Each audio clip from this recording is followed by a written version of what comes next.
Hello everyone, in today's video we are going to explore how Magadha rose to dominance in ancient India, what the political landscape looked like before the Mauryan Empire, and how Alexander the Great invasion impacted the region. Let's dive right in. To begin, Magadha emerged as one of the most powerful Mahajanpadas in ancient India. Among the 16 Mahajanpadas, Magadha stood out early because of the favorable geography and the rich natural resources. And land was very fertile, alluvial soil in the Ganga plains allowed for productive agriculture, which produced surplus. What made Magadha especially strong military and economically are the several factors. For example, it had an easy riverine transport via the Ganges and its tributaries, which helped with both trade and moving armies. Nearly by iron and copper deposit for weapons and tools strengthened its arsenal.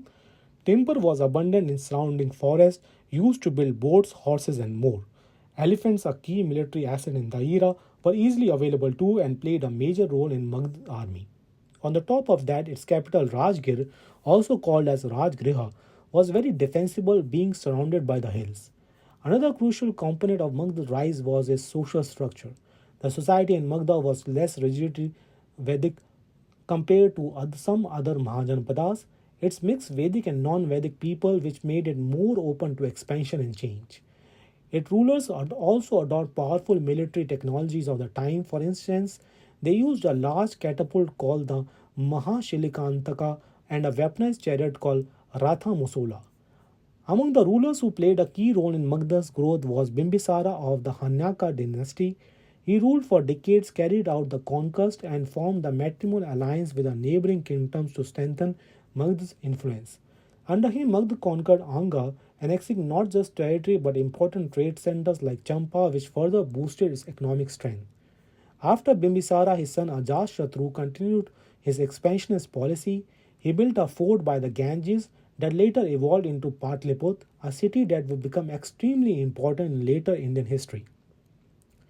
Beyond strong rules, Magadha's strategic location helps it dominate its two capitals, Rajgir early on and then Patliputra, set at crucial points. Rajgir was secure and protected. Patliputra, by contrast, was like a water fort due to its rivers around it. As Magadha grew stronger, weaker neighboring Mahajanpadas either submitted or were conquered. Now let's move to pre-Mauryan period, the phase in Indian history just before the Mauryan Empire was founded.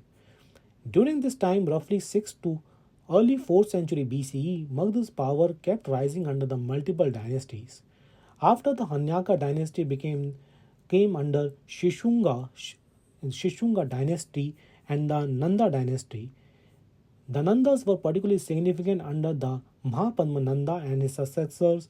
Magadha became even more centralized and militarily powerful and wealthy. Economically, Magadha was strong because of its resources, not just agricultural surplus but also the mineral wealth, iron and copper, and forest produce. These gave the region an edge over others. The political leadership was ambitious and effective, building up a large standing army and refining the administrative structure to collect revenue and maintain control. Culturally, too, this was a period of ferment. Magadha was a meeting ground for different cultures. Aryan Vedic tradition mixed with local non-Vedic practices, which created a dynamic social environment. Philosophical and religious movements like Buddhism and Jainism were gaining ground in the Gangetic plains, setting the stage for major transformations. This set the stage for the Mauryan Empire, and speaking of the Mauryans, the last Nanda ruler, Dhanananda, was eventually overthrown by Chandragupta Maurya with the help of his advisor Chanakya Kautilya, which ushered into the new era. So finally, let's talk about the Alexander invasion of India and how it relates to the history. Alexander entered the Indian subcontinent around 327 to 325 BCE, moving through the Khyber Pass into the regions like Gandhara. One of its most famous battles was the Battle of Hayat Pass on the Jhelum River against the king Porus, who was known for fighting bravely and using war elephants effectively. Though Alexander won, he was impressed by Porus and agreed to let him continue ruling his territory as an ally.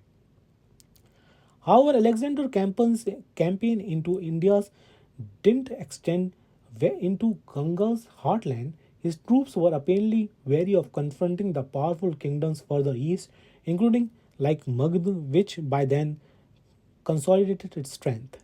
In fact, historians suggest that his army refusal to push further east showed how formidable Magadha had become. After Alexander's death, his generals divided his empire, but his incursion into India long-term consequences. It opened up cultural and commercial contacts between the Greek world and the Indian states and set the stage for later interaction, especially during the Mauryan period and beyond. Interestingly, while Greek sources discuss Alexander's campaign in detail, many Indian sources from that period don't mention it much. It tells us something about how local chroniclers viewed his brief presence. In summary, Magadha's rise was not accidental, it was built on strategic geography, resources, wealth, and strong and visionary rulers. During the pre-Mauryan period, it transformed from one among many Mahajanpadas into a true power center. At the same time, Alexander's invasion, though dramatic, only scratched the surface of Indian politics and may have indirectly boosted Magadha's trajectory by highlighting the strength of Eastern India's kingdoms.